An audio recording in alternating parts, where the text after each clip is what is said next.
भोर से पहले का छोटा मिट्टी का घर। बाहर हल्की ठंड है, भीतर चूल्हा बुझा पड़ा है।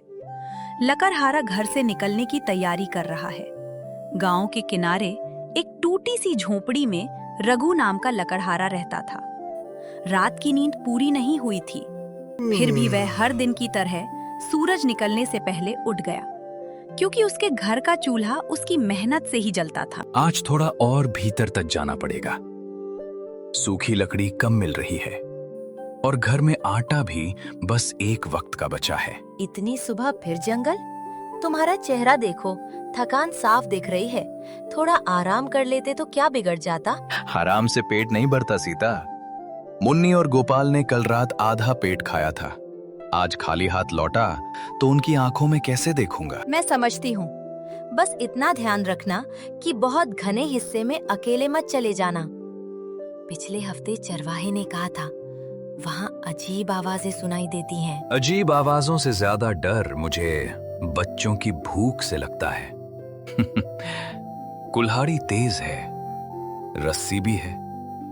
जल्दी लौटने की कोशिश करूंगा। बाबू, आज लौटते समय अगर पैसे मिले तो थोड़ा गुड़ ले आना। बहुत दिनों से मीठा नहीं खाया। गुड़ भी लाऊंगा, और अगर लकड़ी अच्छी बिकी तो तेरे लिए चूड़ी भी। बस तू माँ की बात मानकर घर में रहना। बाबू, मैं भी चलूं?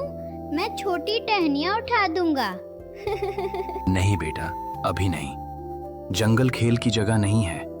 जब बड़े हो जाओगे तब मेरे साथ चलना। रघु ने कुल्हाड़ी कंधे पर रखी, एक पुरानी रस्सी कमर में खोसी और दरवाजे पर एक पल ठहरकर अपने परिवार को देखा। उसी नजर में प्यार भी था, चिंता भी और एक चुप वादा भी कि वह आज कुछ लेकर ही लौटेगा। सुनो, लौटते वक्त नदी वाले रास्ते से मत आना। कल शाम वहाँ की मिट्टी बहुत फिसलन भरी थी। ठीक है, अगर देर हो जाए तो चिंता मत करना।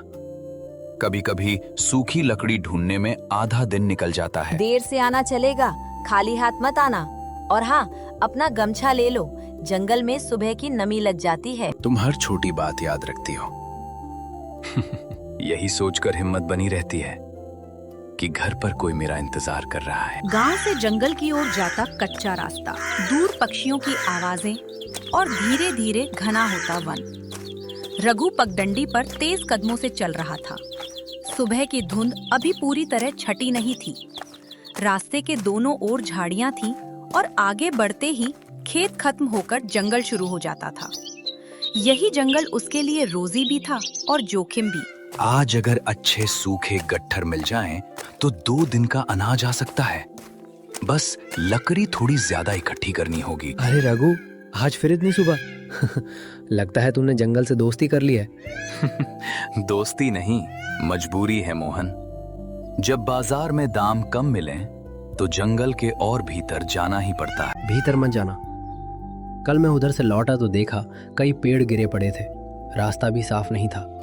गिरे हुए पेड़ हों तो मेरे लिए अच्छा है। सूखी लकड़ी मिल जाएगी, बस सांप बिच्छू ना मिले।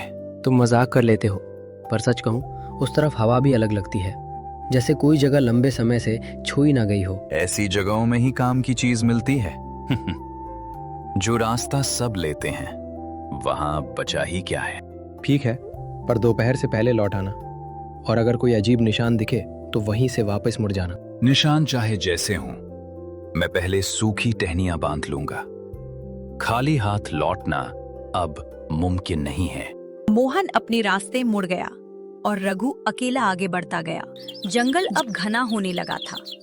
ऊंचे पेड़ों की वजह से रोशनी छनकर नीचे आ रही थी और पत्तों पर जमी नमी उसके पैरों के नीचे दबकर हल्की आवाज कर रही थी।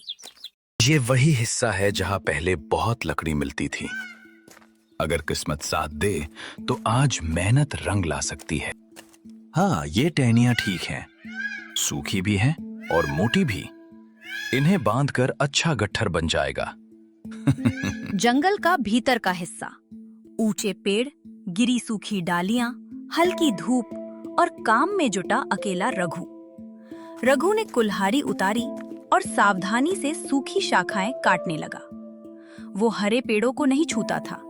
उसे पता था कि सूखी लकड़ी ही बेचना ठीक है और उतना ही सुरक्षित भी। हर वार में थकान थी, पर हर वार के पीछे घर की चिंता उसे ताकत दे रही थी। ये डाल अच्छी है, बस जड़ से नहीं, ऊपर से काटना होगा। सूखी है पर वजन ठीक रहेगा। अगर 3 गट्ठर बन गए तो शाम तक सब बिक सकते हैं। एक से आटा, दूसरे से तेल, तीसरे से थोड़ा नमक और गुड़। कुल्हाड़ी भी कुंद होने लगी है। अगले हफ्ते इसे लोहार के पास ले जाना पड़ेगा, नहीं तो मेहनत दुगनी हो जाएगी। अरे, ये रस्सी फिर उलझ गई। हर बार जल्दी में बांधो तो यही होता है। चलो, पहले लकड़ियां एक ढेर में कर लेता हूं। उसने कटे हुए टुकड़ों को घसीटकर एक जगह जमा किया। उसके माथे पर पसीना था, जबकि हवा अब भी ठंडी थी। थकान उसके कंधों में उतर चुकी थी, पर उसकी आंखों में एक ही हिसाब चल रहा था। आज कितना बिकेगा और उससे घर में क्या-क्या आ पाएगा। सीता सही कहती है, शरीर अब पहले जैसा नहीं रहा। पर क्या करूं? बच्चों की जरूरतें उम्र देखकर थोड़ी रुकती हैं। मुन्नी के लिए गुड़, गोपाल के लिए शायद एक छोटी सी बांसुरी भी ले आऊं, अगर पैसे बच गए तो। नहीं, पहले अनाज, बाकी चीजें बाद में। भूखे घर में खिलौने अच्छे नहीं लगते। ये सूखा तना भी काम का है। थोड़ा भारी है, पर बाजार में इसके अच्छे पैसे मिल सकते हैं। बस एक गट्ठर और, फिर लौटना चाहिए।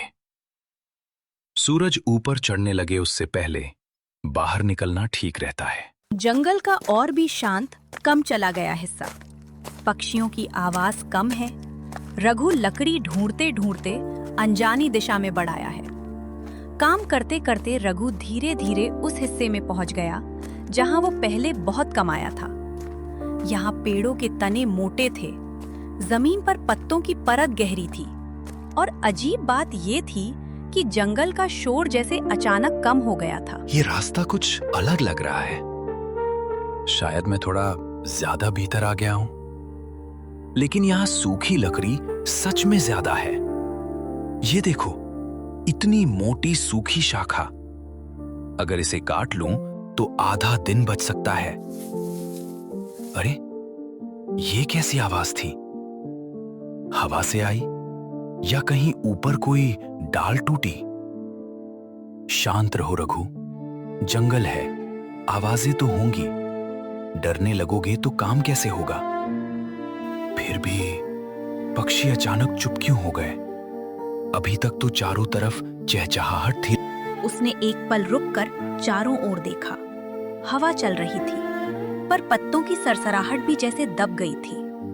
रघु ने कुल्हाड़ी कसकर पकड़ी और आगे बढ़ा, क्योंकि लौटने से पहले वह एक आखिरी अच्छा गट्ठर बांध लेना चाहता था। बस सामने वाले पेड़ तक। उसके पास जो सूखा तना पड़ा है वही ले जाऊंगा। ये जमीन यहाँ कुछ धसी हुई सी क्यों है? जैसे नीचे कुछ दबा हो या बहुत पुराना गड्ढा रहा हो। नहीं, अभी खोदने बैठने का समय नहीं, पहले लकड़ी। बाकी बातों में पड़कर दिन निकल जाएगा। लेकिन ये चमक कैसी? धूप तो इधर ठीक से आ भी नहीं रही। एक पुराने बड़े पेड़ की जड़ के पास पत्तों और मिट्टी के नीचे कुछ हल्की चमक। रघु सावधानी से पास जाता है। पेड़ की फैली जड़ों के बीच सूखे पत्तों और मिट्टी के नीचे से सचमुच हल्की सी चमक निकल रही थी। वह तेज नहीं थी, पर इतनी जरूर थी कि किसी थके हुए आदमी की नजर उस पर टिक जाए। रघु ने पहले सोचा यह कांच का टुकड़ा होगा, फिर भी वह झुककर देखने लगा। ये क्या हो सकता है? यहाँ जंगल के बीच कांच कौन फेंकेगा? कहीं किसी शिकारी का जाल तो नहीं? नहीं, जाल में ऐसी चमक नहीं होती। अगर धातु है तो शायद बेचने लायक हो, पर पहले देखना होगा कि है क्या। चलो, थोड़ा पत्ता हटाता हूं, सावधानी से, बस ऐसे। उसने कुल्हाड़ी की नोक से पत्ते हटाए, फिर हाथ से मिट्टी खुरची। नीचे कोई गोल किनारा सा उभरा। वह किसी बर्तन, डिब्बे या शायद किसी पुरानी चीज का हिस्सा लग रहा था। रघु की थकान एक पल को जैसे गायब हो गई। अरे, ये तो सच में कुछ दबा हुआ है, गोल है और ऊपर धातु जैसा लगता है। किसका होगा? किसी ने छिपाया था क्या? इतने अंदर कौन आएगा? अगर ये खाली निकला तो मेरा समय गया। लेकिन अगर इसमें कुछ हुआ? नहीं, पहले पूरा निकालना पड़ेगा। आधा देखकर कुछ समझ नहीं आएगा। हे भगवान, आज मुझे धोखा मत देना। घर की हालत तुमसे छिपी नहीं है। उसने गहरी सांस ली, दोनों हाथों से उस पात्र का ऊपरी हिस्सा पकड़ा और धीरे धीरे उसे मिट्टी से ऊपर उठाने लगा। उसी क्षण पैरों के बीच से एक ठंडी हवा का झोंका आया और जड़ों के पास जमी सूखी धूल गोल घेरा बनाकर घूमने लगी। यह हवा अचानक? अभी तो सब शांत था। नहीं, हिम्मत रखो, बस ऊपर उठाओ, थोड़ा और। ये इतना भारी क्यों है? अंदर कुछ है क्या? रुको, ये ढक्कन अपने आप हिल रहा है क्या? रघु के हाथ ठिठक गए। पात्र की बारीक नक्काशियों के बीच से हल्की सुनहरी रेखाएं चमकने लगीं। जंगल की चुप्पी और गहरी हो गई और ठीक उसी पल उस बंद पात्र के भीतर से बहुत धीमी मगर साफ किसी फुसफुसाती आवाज ने उसका नाम लिया। रघु। वही जंगल का किनारा। रघु के हाथ में मिट्टी से निकला पुराना पात्र है। ठंडी हवा अब भी घूम रही है और सुनहरी रेखाओं के बीच से धुएं की पतली लकीर उठती दिख रही है। रघु का नाम फुसफुसाने वाली आवाज सुनते ही उसका गला सूख गया। उसने पात्र को छाती से चिपका लिया और पीछे हटते हुए पगडंडी की ओर मुड़ा। हवा ठंडी थी, पर उसके माथे पर पसीना चमक रहा था। किसने मेरा नाम लिया? सामने आओ। जवाब में केवल वही पतली धुएं की लकीर उठी जो पात्र की नक्काशियों के बीच से निकलकर उसके कंधे के पास मंडराने लगी, जैसे कोई साया उसके साथ चलना चाहता हो। नहीं, मैं यहाँ एक पल भी नहीं रुकूंगा। जो भी है, घर चलकर देखेंगे। घर? हाँ, जहां सवाल होते हैं वहीं सच खुलता है। तू कौन है? जिन्न है? भूत है? या मेरा वहम? मैं बंधा हूं इस पात्र से, और अब तुम्हारे कदमों के साथ। रघु ने जवाब नहीं दिया। उसने पात्र को दोनों बाहों में कस लिया और तेज कदमों से जंगल की पगडंडी पर उतर गया। धुएं की लकीर उसके बराबर बराबर बहती रही। बस घर पहुंच जाऊं। सीता समझेगी तो शायद मैं भी समझ पाऊं। समझना आसान नहीं होगा रघु। जो दिखता है उसका उल्टा ही सच है। पहेली मत बुझा, सीधी बात कर। सीधी बात का समय अभी नहीं आया। पहले दरवाजा, फिर दीपक, फिर निर्णय। तो दोस्तों, आज के लिए बस इतना ही। अगर आपको यह वीडियो पसंद आया तो इसे लाइक करना और अपने दोस्तों के साथ शेयर करना ना भूलें। चैनल को सब्सक्राइब कर लें ताकि हमारे आने वाले एपिसोड्स आप मिस ना करें। और हाँ, इसके अगले भाग में होने वाला है एक बड़ा धमाका। क्या लकड़हारे को जीनी मिल जाएगा, या वो उसकी 3 ख्वाहिशें पूरी करेगा, या फिर जीनी उसे मार डालेगा? ये सब जानने के लिए हमारे चैनल को सब्सक्राइब करके रखिए और घंटी का बटन दबा दीजिए ताकि आपको नोटिफिकेशंस तुरंत मिले। तब तक के लिए अपना ख्याल रखें और मिलते हैं बहुत जल्द अगले वीडियो में।